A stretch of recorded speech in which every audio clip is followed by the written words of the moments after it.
স্বাগতম জানাচ্ছি সর্বশেষ আপডেট বাংলা সংবাদে। শুরুতেই সংবাদ শিরোনাম। শুরুতেই জানিয়ে দেব চাঞ্চল্যকর তথ্য। বাংলাদেশকে পুনরুদ্ধার করতে ডক্টর ইউনূসের পদত্যাগ এবং সুষ্ঠু নির্বাচনের প্রয়োজন। শেখ হাসিনা পদত্যাগ করেননি এমনটি বলেছে জাতিসংঘ। জাতিসংঘ আরও বলেছে, এখনও বাংলাদেশের বৈধ প্রধানমন্ত্রী হিসেবে রয়েছেন সাবেক প্রধানমন্ত্রী শেখ হাসিনা। বিস্তারিত থাকছে প্রতিবেদনে। এদিকে নিরপেক্ষ সরকারের অধীনে অংশগ্রহণমূলক নির্বাচনের দাবিতে দেশব্যাপী কর্মসূচির ঘোষণা ছাত্রলীগের। বিস্তারিত থাকছে প্রতিবেদনে। আরও জানিয়ে দেব, সমালোচনার মুখে পদত্যাগের সিদ্ধান্ত নিলেন সর্বমিত্রা চাকমা। বিস্তারিত থাকছে প্রতিবেদনে। এদিকে ওসিকে আটকে রেখে এসআইকে কান ধরালো ছাত্র জনতা, ভিডিও ভাইরাল। বিস্তারিত থাকছে প্রতিবেদনে। আরও জানিয়ে দেব, সশস্ত্র বাহিনীর ঊর্ধ্বতন কর্মকর্তাদের সঙ্গে প্রধান উপদেষ্টার মতবিনিময়। বিস্তারিত থাকছে প্রতিবেদনে। এবং সর্বশেষ জানিয়ে দেব, এনসিপির প্রার্থী আদিবের উপর বিএনপির হামলার নিন্দা জামায়াতের। বিস্তারিত থাকছে প্রতিবেদনে। এতক্ষণ শুনছিলেন সংবাদ শিরোনাম, এবারে বিস্তারিত। আওয়ামী লীগের অঙ্গগ্রহণ ছাড়া 12ই ফেব্রুয়ারি নির্বাচনকে তথাকথিত নির্বাচন, এমনটি বলেছেন ব্রিটিশ পার্লামেন্টের এমপিরা। আওয়ামী লীগ ছাড়া সাহস করে নির্বাচন করে দেখাক, ভারত থেকে জাতির উদ্দেশ্যে বলেছেন সাবেক প্রধানমন্ত্রী শেখ হাসিনা। তারা দেশ কিভাবে সেজন্য জাতিসংঘকে আমি আবেদন করেছি, তারা তাদের বিশেষ পাঠাক। অন্য কোনো দেশ যদি চায় তার বিশেষ পাঠাক, তাহলে আমি চাই এই ঘটনাগুলির সুষ্ঠু তদন্ত। সে যেই দায়ী থাক তার মধ্যে ব্যবস্থা নিতে হবে। তাহলে ব্যবস্থা নিতে হবে আমাদের। আমরা বলবো সেখানে ভেঙে সব দেশের মানুষ। তিনি আরও জানান, বাংলাদেশকে পুনরুদ্ধার করতে ডক্টর ইউনূসের পদত্যাগ এবং সুষ্ঠু নির্বাচনের প্রয়োজন। এদিকে শেখ হাসিনা পদত্যাগ করেননি এমনটি বলেছে জাতিসংঘ। জাতিসংঘ আরও বলেছে, এখনও বাংলাদেশের বৈধ প্রধানমন্ত্রী হিসেবে রয়েছেন সাবেক প্রধানমন্ত্রী শেখ হাসিনা, কেননা তার বড় এক পত্র এখনও জাতিসংঘে জমা দেওয়া হয়নি। আর এ নিয়ে সামাজিক যোগাযোগ মাধ্যমে ব্যাপক সমালোচনার সৃষ্টি হয়েছে। দিল্লিতে সংবাদ সম্মেলনের বক্তব্যে 156টি দেশের সামনে ইউএসকে চ্যালেঞ্জ করেছেন সাবেক প্রধানমন্ত্রী শেখ হাসিনা। আওয়ামী লীগ ছাড়া কিভাবে নির্বাচন হয় সেটি দেখার বিষয়, এমনটি জানিয়েছেন তিনি। অবশেষে সব প্রস্তুতি শেষ, তবুও বাতিল হচ্ছে 12ই ফেব্রুয়ারি নির্বাচন। সকল জল্পনার অবসান ঘটিয়ে 23 তারিখ দিল্লির ফরেন করেসপন্ডেন্স ক্লাবের মতবিনিময় সভায় ঘর উপচে পড়া সাংবাদিকদের সামনে যে মতবিনিময় সভা, সেখানে বাংলাদেশের সাবেক প্রধানমন্ত্রী এবং আওয়ামী লীগ সভানেত্রী শেখ হাসিনা অডিও বার্তা নিয়ে উপস্থিত হয়েছিলেন।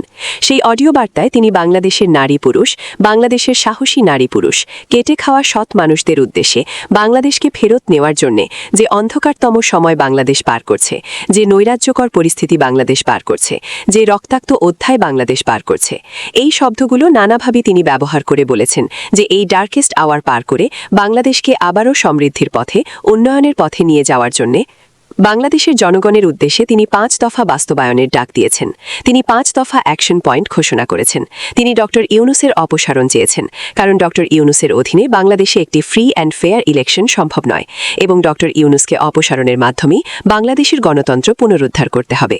এদিকে নিরপেক্ষ সরকারের অধীনে অংশগ্রহণমূলক নির্বাচনের দাবিতে দেশব্যাপী কর্মসূচির ঘোষণা ছাত্রলীগের। একতরফা নির্বাচন বয়কট করে নিরপেক্ষ সরকারের অধীনে সব রাজনৈতিক দলের অংশগ্রহণের গ্রহণযোগ্য নির্বাচন অনুষ্ঠানের দাবিতে দেশব্যাপী লিফলেট বিতরণ, দেয়াল লিখন ও পোস্টারিং কর্মসূচি ঘোষণা করেছে বাংলাদেশ ছাত্রলীগ।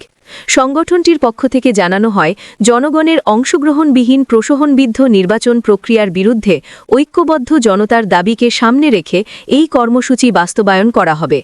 কর্মসূচি শিক্ষা প্রতিষ্ঠান থেকে শুরু করে পাড়া মহল্লা, হাট বাজার, গ্রাম শহর, অফিস আদালত ও গণপরিবহন সহ সর্বস্তরের। এদিকে ছাত্রলীগ সংগঠনটির দাবি, দেশকে মুক্ত করা, গণতন্ত্র পুনঃপ্রতিষ্ঠা, ভোটাধিকার আদায়, দখলদারি ও শোষণের বিরুদ্ধে রুখে দাঁড়ানো এবং ন্যায় ও জবাবদিহিতার ভিত্তিতে শান্তি শৃঙ্খলা প্রতিষ্ঠার লক্ষ্যে এই আন্দোলন পরিচালিত হবে।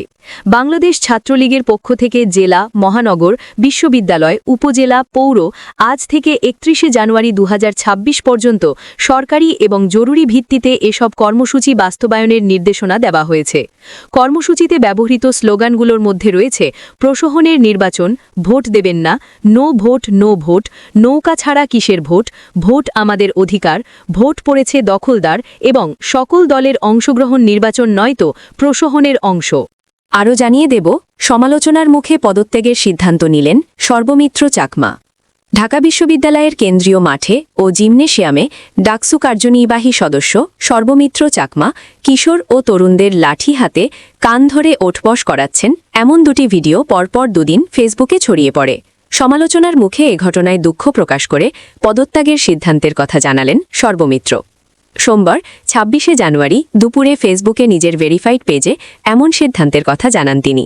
গতকাল রোববার বিশ্ববিদ্যালয়ের কেন্দ্রীয় মাঠে খেলতে আসা বেশ কয়েকজন কিশোর ও তরুণকে কান ধরে ওঠবোস করাচ্ছেন সর্বমিত্র চাকমার এমন ভিডিও ছড়িয়ে পড়লে সমালোচনা হয়।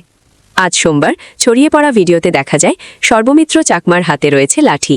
তিনি লাঠি হাতে জিমনেশিয়ামে এদিক সেদিক হাঁটছেন ও কিশোর তরুণদের কান ধরে ওঠবস করাচ্ছেন। কান ধরে ওঠবসের সংখ্যা গুনছেন। আজকের ভিডিও ছড়িয়ে পড়ার পর তিনি ফেসবুকে লেখেন, ঢাকা বিশ্ববিদ্যালয়ের শারীরিক শিক্ষা কেন্দ্রের মাঠটি শুধু বিশ্ববিদ্যালয়ের শিক্ষার্থীদের জন্য।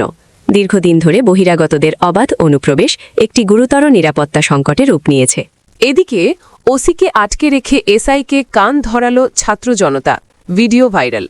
রাজশাহীর পুঠিয়া উপজেলার পোল্লাপুকুর এলাকায় এক সড়ক দুর্ঘটনায় নারীসহ ৩ জন নিহত হয়েছেন। দুর্ঘটনার পর ঘাতক বাসটিকে পালিয়ে যেতে সহায়তা এবং ঘুষ নেওয়ার অভিযোগ তুলে বেলপুকুরিয়া থানার ভারপ্রাপ্ত কর্মকর্তা ওসি এবং এক উপপরিদর্শককে আটকে রাখে বিক্ষুব্ধ জনতা ও শিক্ষার্থীরা। এ সময় এসআইকে কান ধরে দাঁড় করিয়ে রাখেন তারা। রোববার ২৬শে জানুয়ারি বিকেল আনুমানিক ৫টার দিকে রাজশাহীর দিক থেকে আসা একটি যাত্রীবাহী অটোরিকশার সঙ্গে বিপরীত দিক থেকে আসা রাজকীয় পরিবহন নামের একটি বাসের মুখোমুখি সংঘর্ষ হয়। এতে ঘটনাস্থলেই একজন নিহত হন। প্রত্যক্ষদর্শীরা জানান, দুর্ঘটনার পর স্থানীয়রা আহতদের উদ্ধার করে রাজশাহী মেডিকেল কলেজে হাসপাতালে নিয়ে গেলে কর্তব্যরত চিকিৎসক আরও ২ জনকে মৃত ঘোষণা করেন। নিহতদের মধ্যে একজন নারী ও ২ জন পুরুষ রয়েছেন। তাদের একজন বরেন্দ্র বিশ্ববিদ্যালয়ের শিক্ষার্থী বলে নিশ্চিত হওয়া গেছে। দুর্ঘটনায় আহত অটোরিকশার আরও কয়েকজন যাত্রী হাসপাতালে চিকিৎসাধীন রয়েছেন। দুর্ঘটনার পর বেলপুকুরিয়া ও পুঠিয়া থানার পুলিশ ঘটনাস্থলে পৌঁছলেও সীমানা জটিলতা নিয়ে ২ থানার মধ্যে দীর্ঘ সময় বিতর্ক চলে। উভয় পক্ষই ঘটনাস্থল নিজেদের আওতাভুক্ত নয় দাবি করে লাশের দায়িত্ব নিতে অস্বীকৃতি জানায় বলে অভিযোগ ওঠে।